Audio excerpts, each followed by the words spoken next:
The ancient Indian astrologer, आपका the ancient Indian astrologer में स्वागत है। पिछले एपिसोड में हमने आपको मृत्यु के बारे में बताया कि आयु की गणना कैसे की जाएगी, किस प्रकार से हम दीर्घायु, अल्पायु, मध्यायु, किस प्रकार हम देखेंगे कि हमारी आयु कितनी है। पिछली बार हमने आपको बताया है। हम इसका एक दूसरा अंक लेके आए हैं आपके समक्ष। इस बार हम आपको ये बताएंगे, पिछली बार भी हमने आपसे कहा था कि अगले अंक में हम आपको बताएंगे कि मृत्यु कब, कैसे और कहाँ होगी। आइए हम आपको अब बताते हैं कि ग्रहों की तीव्रता क्या होती है, किस ग्रह के कहाँ होने पर क्या स्थिति होगी, ये हमने आपको बताया था। आज हम इस पर चर्चा करेंगे। आइए हम आपको शुरू करते हैं। मृत्यु कब, कहाँ और कैसे। एक हमने जन्मांक ले लिया है।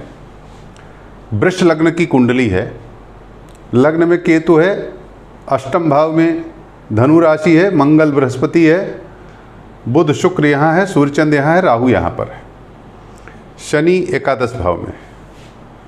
आज हम आपको ये बताना चाहते हैं कि पहले तो ये जानिए कि मृत्यु कहाँ होगी, इस पर हम पहले चर्चा करेंगे।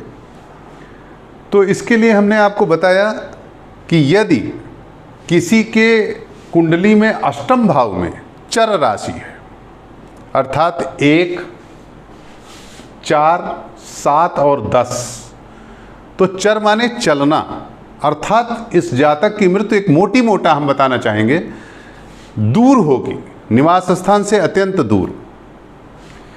यदि अष्टम भाव में स्थिर राशि है, अर्थात यहाँ पर यदि 10 नंबर लिखा हो तो चर राशि हो गई, अर्थात यहाँ ये राशि हो गई। तो इस प्रकार यहाँ पर यदि चर राशि है तो जातक की मृत्यु बहुत दूर होगी, घर से दूर होगी, निवास स्थान से अत्यंत दूर। यदि जैसी कि कुंडली बनी हुई है, यहाँ पर धनु राशि है, अर्थात द्विस्वभाव राशि है, जो कि हमने नीचे दिया है। यहाँ पर द्विस्वभाव 3, 6, 9 और 12, यदि द्विस्वभाव राशि है तो जातक अपने किसी रिश्तेदार के यहाँ जाएगा या अपने किसी संबंधी के यहाँ जाएगा और वहाँ से उसके किसी चिकित्सालय में या कहीं निकट में मृत्यु होगी। यदि इस भाव में धनु राशि न होकर के वृश्चिक होती, यह राशि यहाँ वृश्चिक होती, तो स्थिर राशि होती 2, 5, 8 और 11। यदि ये राशि होती तो निश्चित रूप से जातक की मृत्यु निवास स्थान पर अपने घर में होगी। आज इतना तो आप समझ गए, मोटी मोटा है। अभी इसमें ग्रहों की चर्चा की जाएगी कि उन ग्रहों के होने से भी स्थिति बदल सकती है। अर्थात मान लीजिए यहाँ पर धनु राशि है और ये स्पष्ट कर रहा है कि इस जातक की मृत्यु अपने घर से किसी संबंधी के यहाँ जा कर के किसी अन्य जगह पर होगी। द्विस्वभाव है, अर्थात कि घर निवास स्थान तो है पर निवास स्थान से थोड़ा सा दूरी पर होगी। अब ये देखना है कि ये इसमें ग्रह कौन से बैठे हैं। देखिए हमने एक जगह लिखा हुआ है कि शीघ्रगामी ग्रह, यहाँ पर लिखा है शीघ्रगामी ग्रह और स्थिर ग्रह। शीघ्रगामी ग्रह कौन होते हैं? जो जल्दी जल्दी राशि बदलते हैं, जैसे चंद्रमा, सूर्य। शीघ्रगामी ग्रहों में आपका चंद्रमा है, सूर्य है, मंगल है, बुध है, शुक्र है, ये शीघ्रगामी ग्रह है। इनको शीघ्रगामी ग्रह कहा जाएगा। जो स्थिर ग्रह हैं वो कौन है? शनि, बृहस्पति, राहु। ये 2.25 साल में राशि परिवर्तन करते हैं, ये 13 महीने में राशि परिवर्तन करते हैं, ये 18 महीने में राशि परिवर्तन करते हैं। अर्थात ये बहुत स्थिर हैं, एक राशि में आकर के बहुत दिन रुकते हैं। और राहु तो ऑलवेज वक्री है, ये भी उसमें आके वक्री भी होते हैं, मार्गी भी होते हैं, ये भी आके वक्री और मार्गी दोनों होते हैं। इस प्रकार हम आपको ये समझाना चाह रहे हैं कि इसमें अगर शीघ्रगामी ग्रह होगा तो अपने निवास स्थान से दूर जाके ही मृत्यु होगी, और अगर स्थिर होगा तो स्थिर राशि भी होगी तो निवास स्थान पर ही होगी।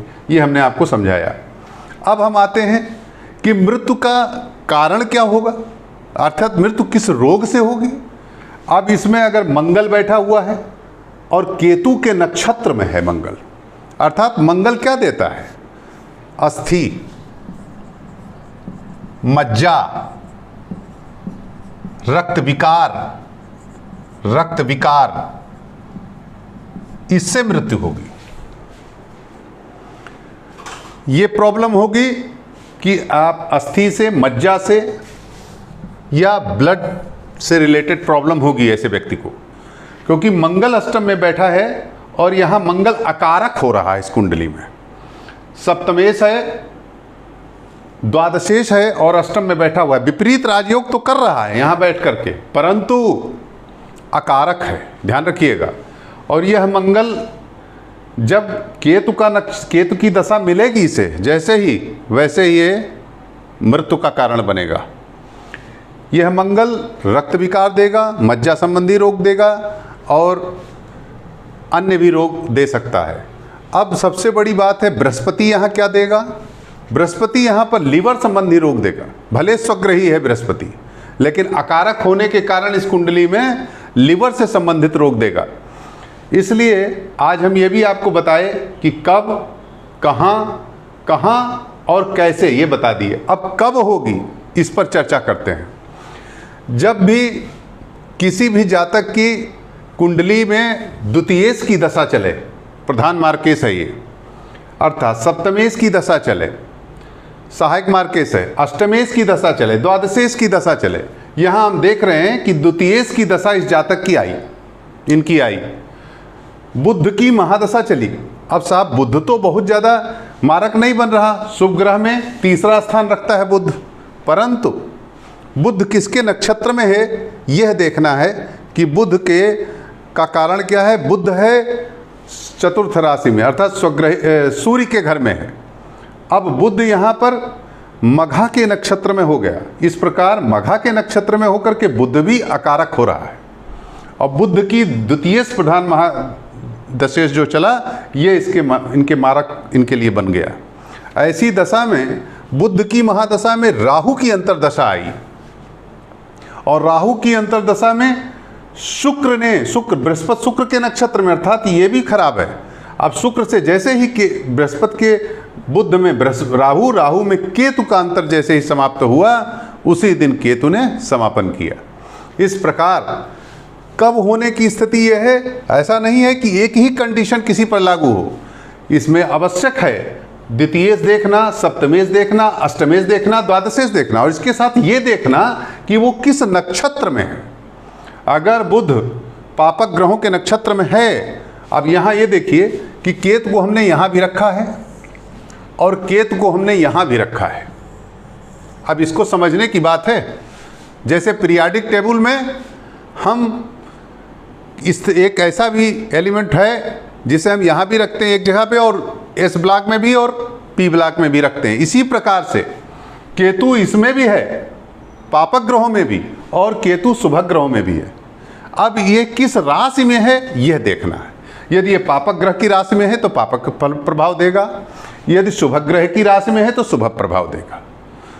अब आप ये जान लीजिए, अष्टम में यदि पापक ग्रह स्थित है और वो पापक नक्षत्र में है तो निश्चित रूप से भीषण बीमारी या कोई दीर्घ बीमारी से जातक की मृत्यु होगी।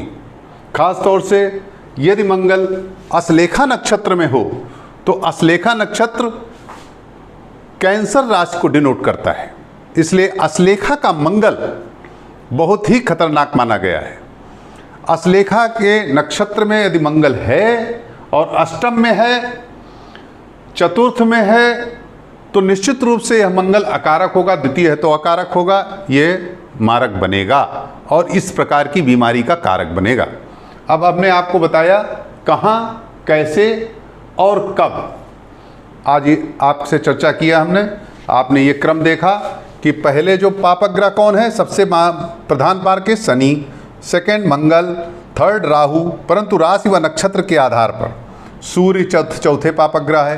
केतु तब पापक ग्रह है जब ये पापक राशि में हो। यहां देखिए शुभ ग्रहों में बृहस्पति बहुत मारक है, ऐसा नहीं कि शुभ ग्रह मारक नहीं होते, शुभ ग्रह भी मारक होते हैं। अगर बृहस्पति यहां बैठ जाए द्वितीय भाव में केवल बैठ भर जाए और इसकी दशा आ जाए, निश्चित रूप से मारकत्व रखेगा। और यदि पापक ग्रहों के नक्षत्र में होगा तो निश्चित मारक बनेगा। शुक्र भी मारक है, बुध भी मारक है और चंद्रमा बहुत ही न्यून मारक है। यह ध्यान दीजिएगा कि चंद्रमा एक द्वितीयस्थ है और उसकी दशा चली तो मारक नहीं होगा। हाँ, रोगी होगा आदमी, लेकिन चंद्रमा मारक नहीं होगा। चंद्रमा एक ऐसा ग्रह है कि यहाँ रहकर भी, यहाँ का अगर मान लीजिए कर्क राशि यहाँ पर है, इसका द्वितीयश है या द्वितीय स्थान पर स्थित है तो भी मारक नहीं होगा। मारकत्व के लिए द्वितीय स्थान पर स्थित होना काफ़ी है, अष्टम में स्थित होना काफ़ी है, द्वादश स्थित होना काफ़ी है, और इसके साथ द्वितीयश होना, अष्टमेश होना, द्वादशेश होना, जैसा कि हमने बताया है। ये चार्ट भी आप देख लीजिए, बृहस्पति शुक्र ये क्रम है, लेकिन ये भी मारकत्व रखते हैं शुभ होने के उपरांत भी। इसी प्रकार आपको हमने सब बताया कि कब होगी, कहाँ होगी और कैसे होगी, रोग कौन हो सकता है। हमेशा ध्यान रखिए, यदि अष्टमेश या अष्टम भाव पापक ग्रहों के नक्षत्र में है, खासतौर से अश्लेखा में है, गंडांत नक्षत्रों में है या किसी ऐसे पापक ग्रह के नक्षत्र में, तो दीर्घकालिक बीमारी से मृत्यु होगी। यदि शुभ ग्रहों के नक्षत्रों में है तो सामान्य बीमारी से मृत्यु होगी। यदि चंद्रमा आदि के नक्षत्रों में है तो कफ विकार से मृत्यु होगी। इस तरह से आप इतना आज समझ चुके होंगे। अब हम आपको आज हमने एक सूक्ष्म आधार पर आपको समझाने का प्रयास किया है, कब, कहाँ और कैसे। अब अगले अंक में हम और भी लेकर आएंगे। अगर आप हमें सपोर्ट करेंगे, प्लीज़ सब्सक्राइब माय चैनल। हम चाहते हैं आप हमें सपोर्ट करें, हमारे चैनल को सब्सक्राइब करें। हम इससे और अच्छी अच्छी सूचनाएं, और अगर आप कुछ पूछना चाहते हैं या आपकी कोई जिज्ञासा है तो प्लीज़ कमेंट बॉक्स में अपना कमेंट करें, हम आपका उत्तर तुरंत देंगे।